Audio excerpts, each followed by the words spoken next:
दोस्तों, शादी का रिश्ता कोई खेल नहीं होता कि जब मन किया साथ निभाया और जब मन भर गया तो रिश्ता तोड़ दिया।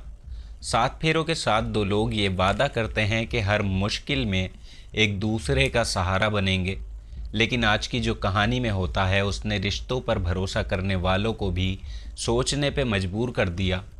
ये कहानी है मध्य प्रदेश के भिंड ज़िले से, और ये सच्ची घटना ऐसी है जिसने लोगों को अंदर तक हिलाकर रख दिया। मामला अटेर थाना क्षेत्र के एक गांव का है, जहां करीब 30 साल का नीलेश जाटव अपनी पत्नी रूबी और 3 साल की मासूम बच्ची के साथ रहता था। और करीब 4 साल पहले दोनों की शादी हुई थी और बाहर से देखने पे सब कुछ नॉर्मल लगता था, मगर घर की दीवारों के पीछे एक ऐसा राज पल रहा था जिसकी भनक किसी को भी नहीं थी, उसके पति को भी नहीं थी। 9 अप्रैल 2026 की सुबह अचानक उनकी छोटी बच्ची की तबीयत बिगड़ जाती है। बच्ची को तेज़ परेशानी होने लगती है तो नीलेश बिना देर किए पत्नी और बच्ची को बाइक पे बिठाकर डॉक्टर के पास लेकर जाता है। हॉस्पिटल में भीड़ ज़्यादा थी, इलाज करवाने में काफ़ी वक्त लग जाता है और शाम ढल चुकी थी और अंधेरा धीरे धीरे सड़कों पे उतरने लगा था। अब इलाज के बाद जब तीनों घर वापस के लिए निकलते हैं तो किसी को भी ये अंदाज़ा नहीं था कि रास्ते में मौत उनका इंतज़ार कर रही है। करीब रात 8 बजे जब वो रमटा गांव के पास सुनसान सड़क से गुज़र रहे थे, तभी रूबी ने अचानक कहा कि उसका पर्स नीचे गिर गया है। अब पति फ़ौरन बाइक रोक देता है। रूबी बच्ची को लेकर सड़क किनारे खड़ी हो जाती है और नीलेश पीछे मुड़कर पर्स उठाने लगता है। तभी पीछे से तेज़ रफ्तार में एक बाइक आती है जिस पे 2 लड़के सवार थे। इसमें पहले कोई कुछ समझ पाता, उनमें से एक ने नीलेश पर पीछे से गोली चला दी। आवाज़ गूंजती है और नीलेश सड़क पे गिर जाता है। आगे जो होने वाला था उसने पूरे इलाके को दहला कर रख दिया था। हमलावर उस वक्त कुछ ही सेकंड में वहाँ से भाग जाते हैं और रूबी ज़ोर ज़ोर से रोने चीखने चिल्लाने लगती है। बच्ची सहम कर माँ से जो थी वो चिपक गई। आसपास के लोग दौड़ते हुए पहुँचते हैं, लेकिन तब तक देर हो चुकी थी और कुछ ही मिनटों में नीलेश ने दम तोड़ दिया था।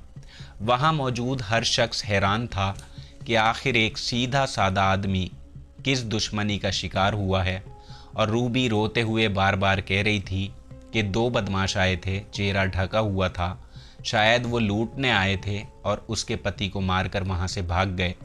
अब पुलिस को खबर दी जाती है और थोड़ी ही देर में पुलिस मौके पे पहुँचती है। शव को कब्जे में लिया जाता है और जांच शुरू होती है। रूबी ने पुलिस को भी वही कहानी सुनाई कि 2 अज्ञात लोग पीछा कर रहे थे और मौका मिलते ही उन्होंने हम पे हमला कर दिया। पुलिस ने केस दर्ज किया और शव पोस्टमार्टम के लिए भेजा जाता है और अगले दिन परिवार ने भारी दिल से अंतिम संस्कार कर दिया। रूबी का रोना देखकर कई लोगों की आंखें भर आईं और हर कोई कह रहा था कि छोटी बच्ची के सर से बाप का साया उठ गया। लेकिन पुलिस के दिमाग में कुछ सवाल लगातार घूम रहे थे। अगर हमलावर लूटने आए थे तो कुछ लूटा क्यों नहीं? सिर्फ गोली मारकर भागना मामला कुछ और इशारा कर रहा था। पुलिस ने इलाके के सीसीटीवी कैमरे खंगालने शुरू किए। एक कैमरे में 2 बाइक सवार भागते नजर आते हैं, मगर नंबर प्लेट नहीं थी और चेहरे कपड़े से ढके हुए थे। सुराग मिला लेकिन पहचान नहीं मिलती। उधर पुलिस जब बार बार रूबी से पूछताछ करती है तो उसके बयान में हल्का बदलाव दिखाई देने लगता है। कभी वक्त बदल जाता, कभी दिशा बदल जाती, कभी पीछा करने की बात अलग होती। यही वो मोड़ था जहां शक की सुई धीरे धीरे घर के अंदर घूमने लगी। पुलिस ने अब टेक्निकल जांच शुरू की और रूबी के मोबाइल की कॉल डिटेल निकलवाई, और फिर जो सामने आता है उसने जांच की दिशा ही बदल कर रख दी। एक ऐसा नंबर मिलता है जिससे रूबी लगातार लंबे वक्त से बात कर रही थी, और चौंकाने वाली बात यह भी थी कि वारदात वाले दिन भी उसी नंबर पे कई बार कांटेक्ट हुआ था। और इतना ही नहीं, रास्ते की लोकेशन भी शेयर की गई थी। और सच सामने आते ही जांच टीम सतर्क हो गई। उस नंबर की डिटेल निकाली जाती है तो एक नाम सामने आता है, विशाल जाटव। उम्र करीब 26 साल, और सबसे हैरानी की बात, विशाल कोई अजनबी नहीं बल्कि नीलेश का चचेरा भाई था, कज़न था। ये खुलासा होते ही पुलिस ने फ़ौरन विशाल को हिरासत में लेने की तैयारी शुरू कर दी। अब आगे जो सच बाहर आने वाला था वो हर किसी को सर पकड़ने पर मजबूर कर देता है। पुलिस ने बिना देर किए विशाल को हिरासत में लिया और थाने लाकर उससे सख्ती से पूछताछ शुरू होती है। पहले तो वो खुद को बेगुनाह बताता रहा, अजीब अजीब बातें करता रहा, लेकिन जब उसके सामने कॉल रिकॉर्ड, लोकेशन और बाकी सबूत रखे जाते हैं तो उसके चेहरे का रंग उड़ जाता है और कुछ ही देर में उसका झूठ टूट जाता है और फिर जो सच सामने आता है उसने पूरे केस को पलट कर रख दिया। विशाल ने कहानी सुनाई कि इस हत्याकांड का असली खेल सिर्फ उसका नहीं था, बल्कि इसमें नीलेश की पत्नी रूबी भी शामिल है। अब ये सुनते ही पुलिस टीम फौरन रूबी को भी थाने लाती है। रूबी ने जैसे ही विशाल को सामने देखा उसे समझ आ गया कि अब बचना मुश्किल है और कुछ देर की पूछताछ के बाद उसने भी सच्चाई कबूल कर ली और जो सच्चाई सामने आई वो हिला देने वाली थी। जो कहानी बाहर आती है उसने सबको सोचने पे मजबूर कर दिया। दरअसल शादी से पहले रूबी और विशाल एक दूसरे को जानते थे। दोनों के बीच बातचीत शुरू हुई, फिर नज़दीकियां बढ़ती हैं और रिश्ता प्यार तक पहुंच जाता है।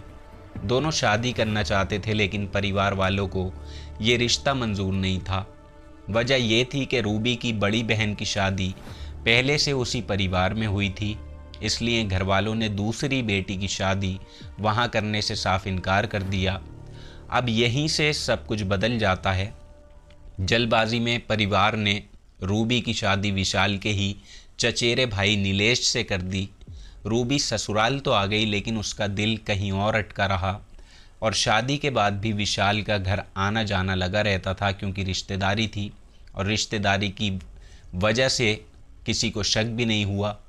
ऊपर से नीलेश दिल्ली में नौकरी करता था, इसलिए घर की छोटी मोटी जिम्मेदारी भी कई बार विशाल ही देखता था और यही मौका दोनों को करीब लेकर आता है। वक्त गुज़रता है, एक बच्ची भी होती है, लेकिन दोनों का रिश्ता ख़त्म नहीं होता। जब ये बात धीरे धीरे नीलेश को पता चलती है तो उसने नौकरी छोड़ दी अपनी और वो घर आकर रहने लगता है। अब वो पत्नी पे नज़र रखने लगा था। दोनों का मिलना जुलना मुश्किल हो गया, बात मुश्किल हो गई और यहीं से साजिश का जन्म हुआ और आगे जो होने वाला था उसने पूरे इलाके को हिलाकर रख दिया।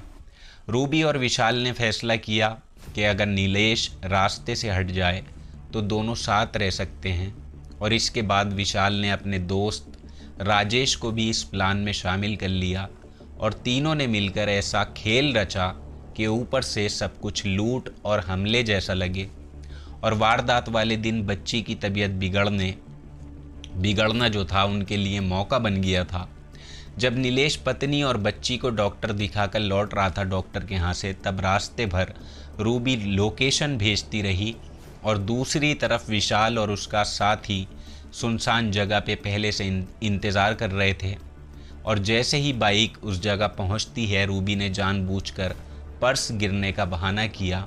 नीलेश जैसे ही नीचे उतरा उस पर फ़ौरन हमला हो जाता है और फिर जो होता है उसने सबको सन्न कर दिया। गोली लगते ही नीलेश गिर पड़ा और कुछ मिनटों में ही उसकी जान चली गई। इसके बाद रूबी ने रोना चिल्लाना भड़कना शुरू कर दिया ताकि किसी को उस पर शक ना हो। उसे पूरा भरोसा था कि चेहरे ढके होने की वजह से हमलावर पकड़े नहीं जाएंगे और बाइक पे नंबर प्लेट नहीं थी, लेकिन पुलिस ने धैर्य नहीं खोया। कॉल रिकॉर्ड और बार बार बदलते बयान ने सच को बाहर लाकर रख ही दिया। विशाल की निशानदेही पर पुलिस ने उसके साथी राजेश की तलाशी भी शुरू कर दी और बाद में उसे पकड़ने के लिए इनाम तक घोषित किया जाता है।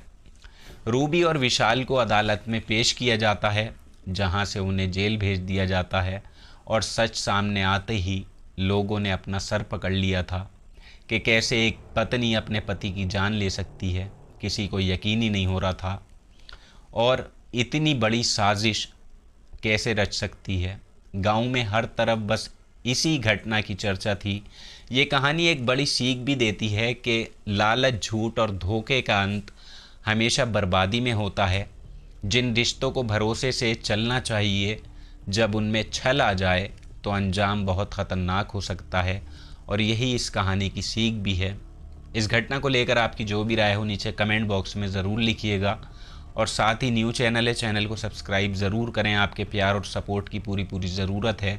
जल्दी मुलाकात होगी आपसे किसी नई सच्ची घटना में। तब तक अपना ख्याल रखिएगा। जय हिंद।